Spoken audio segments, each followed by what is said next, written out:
In the early years of World War II, a terrifying sound filled the skies over Europe. It wasn't gunfire or explosions. That scream came from the Junkers Ju-87, better known as the Stuka dive bomber, a weapon of destruction designed not just to kill, but to terrify. The Stuka was made for one thing: dive bombing with precision. It would climb high, then suddenly tilt forward, plunging nearly vertical at speeds of over 370 kilometers per hour. As it dropped, its Jericho Trumpet sirens howled, a bone-chilling noise designed to psychologically break enemy soldiers before the bomb even landed. The sound wasn't an accident, it was engineered. Some troops reportedly fled at the sound alone. The Stuka didn't just destroy buildings, it shattered morale. During the early blitzkrieg campaigns in Poland and France, the Stuka was a symbol of Nazi dominance, fast, precise, and relentless. Its ability to support advancing ground forces gave Germany a brutal edge in the war's opening chapters. But as the war dragged on,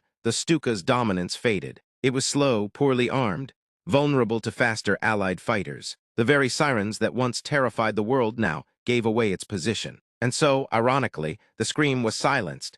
The sirens were removed in later versions to improve speed and survivability. 5 lesser-known facts about the Stuka dive bomber. Fact 1. The Stuka had automatic dive recovery. If the pilot blacked out from the G-forces during a dive, a special device would pull the plane out automatically, a lifesaver in more ways than one. Fact 2. Its famous scream came from sirens called Jericho Trumpets. But here's the twist. Some later models had whistles mounted directly on the bombs, just to maintain that terrifying sound after the sirens were removed. Fact 3. The Stuka could land on rough, muddy fields thanks to its fixed landing gear and rugged design, perfect for blitzkrieg, where fast landings and takeoffs were critical. Fact 4. Early in the war, German crews used the Stuka to drop propaganda leaflets as well as bombs, combining fear with psychological messaging. Fact 5. Aces like Hans-Ulrich Rudel, the most decorated German pilot, flew the Stuka. He personally destroyed over 500 tanks,